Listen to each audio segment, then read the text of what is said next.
What is up, guys? Welcome back to another episode of PJD Fishing.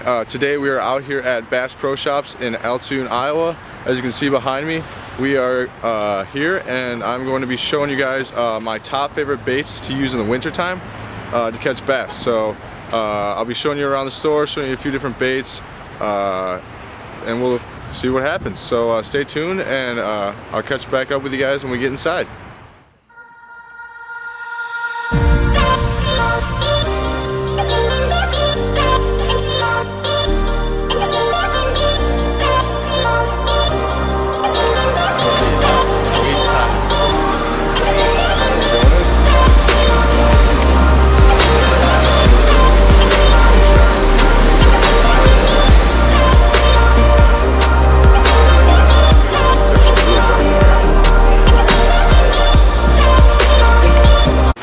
So like I said, I'm going to be showing you my top favorite winter baits to use. We're here in the store right now.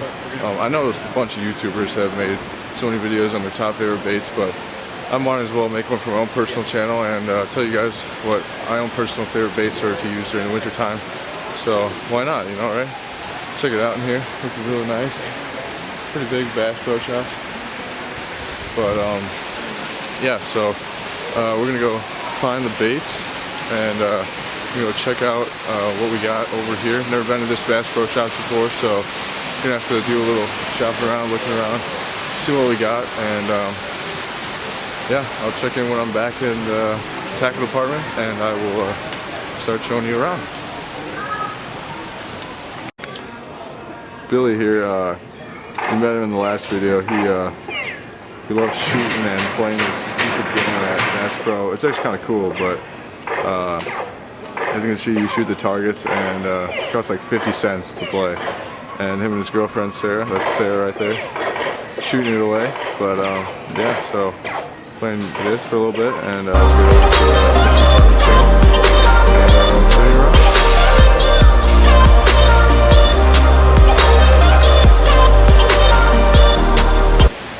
So the one bait I love to use in the wintertime that I typically use year-round, I use in the summertime, but even in the wintertime I use a little bit Ned rig.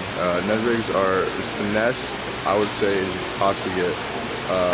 Z-Man makes a great Ned rig. They're simple, easy, and I normally take a Senko, or Z-Man makes these smaller baits that you can use and put them on the back of the trailer.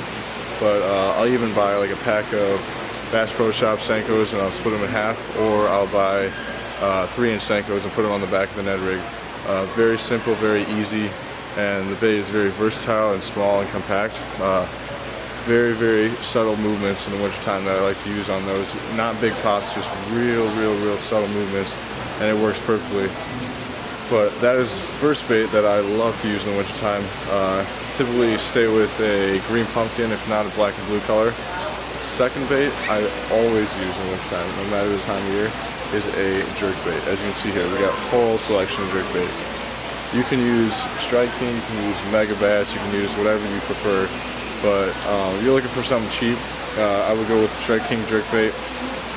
Stay within like your, stay with a sexy shad color or a chrome shad, something that mimics the shad or the forge in the water. Stay with that. You can go with like a shad color or a perch color, I would recommend. If not, Strike King or cheaper brand, Mega Bass makes phenomenal jerk baits.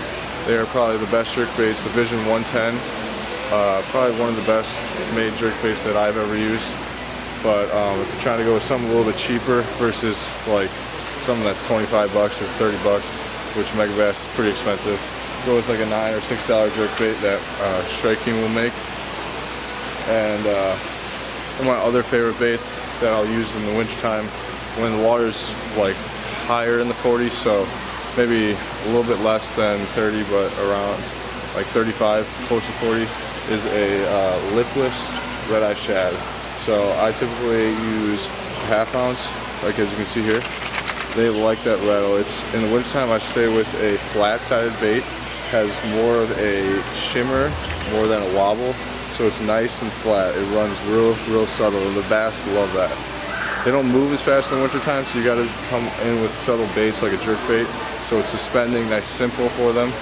as well as like a lipless, like I was stating, it goes real small shimmer. So I'll go with like a sexy shag color, or I'll even go with a lime color, or a chartreuse I should say, because anything on the bottom, fish, like KVD says this, any fish that's on the bottom in murky water, they're going to see the bait. So you want to use something that would, like, it's going to be hard for them to see, so you want them to be able to see it, which brightens up it so they're looking at it. So I'll stay with something like a chartreuse, and you always have to know that they always have, like down here as we can see, they have craw patterns right here, but I'll go with even a craw pattern, because always on the bottom you got crawfish. You always want to go with something like that, simple, easy, but stick to forage colors. So stick to a shad color, stick to something that's a craw. But if you run something along the bottom, you'll probably want to get something that's similar to a craw pattern, because that's what the bass are used to. So there's 3 baits. We got a Ned rig, a jerk bait, and then a lipless crankbait. So put this one back right here, and then let's see, what else can we find? Like I said, I've never been in this store before, so it's new to me, and I'm looking around, and let's see, like also right here, like I said earlier, jerk bait's really good. Lucky Craft makes really good jerk baits also. Check them out. I typically stick to cheaper baits just because I'm a college kid. I mean, can't be buying the most expensive stuff, but the most expensive stuff also works really well. So if you're gonna get a jerk bait, go with like Strike King or Lucky Craft, not bad brands. So we got that. Let's see, looking for jigs. Jigs. We got jigs in the next aisle. So right here we got a finesse jigs. All these are finesse jigs. This right here is a Chompers football jig and a Booyah finesse jig. So what I'll do is I will use these baits and I will basically trim them down and use them as finesse jigs. So you can always make a jig that's normally made and turn it into a finesse jig, make it smaller, make it more compact for the bass. Because in the winter time they like a smaller presentation, something that's easier for them to eat. It's less time for them to go pick it up. It's more simple meal, but a big but small compact meal for them to just eat. And a jig is really good presentation for a bass, because they don't have to move that much for it, and if they see it, they'll just swim up to it and suck it right in, like real good. But like I said, another one of my favorite baits is definitely a finesse jig. Basspro makes pretty good smaller finesse jigs. This is a tungsten finesse jig. But my favorite of all time is definitely a Booyah 3/16 ounce finesse jig, and I'll trim that skirt up real small, and I'll add a small packet chunk or a small Berkeley chigger craw on the back. So that's my 4th bait, and we gotta find one or a couple more, we'll see. Another one of my favorite baits to use in wintertime is a underspin. An underspin mimics the shad, the dying shad, so you slow roll it on the bottom. It's got that little shining willow blade on the bottom, so that flicker is showing almost like a dying shad, and you're slow rolling it. So I'll typically throw that, a jerk bait, a finesse jig, a Ned rig, and what was the last one? Oh, and a lipless. One last bait that I like to use in the wintertime is, other than a Ned rig, another versatile, really subtle bait is a drop shot. Many people will tend to just throw like a Ned rig or something else, but I'll maybe throw a drop shot. And if there's too much ice on the pond, there's a little bit opening, you could always do a float and fly, which basically is like old fishing when you were younger, but you're basically ice fishing while you're using a bobber. So you use a slip knot bobber and some sort of bait that you want to use.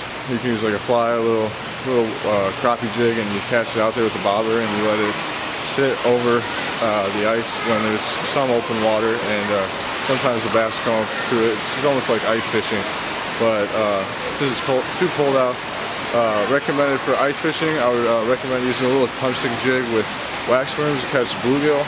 If you are trying to catch bass, use small ripping wraps. Sometimes you can use, you're good. You can also use same thing for bass, and then or small spoons, and yeah. So go try it out. If you're iced over too, sorry, but hopefully the water will open back up soon, and when it does, go give these baits a try, and let me know in the comments if you guys catch them. But like I said before, like the video and subscribe, I would appreciate it. And thank you guys for watching. I'll check it out, and I'll catch up with you guys next time. See ya.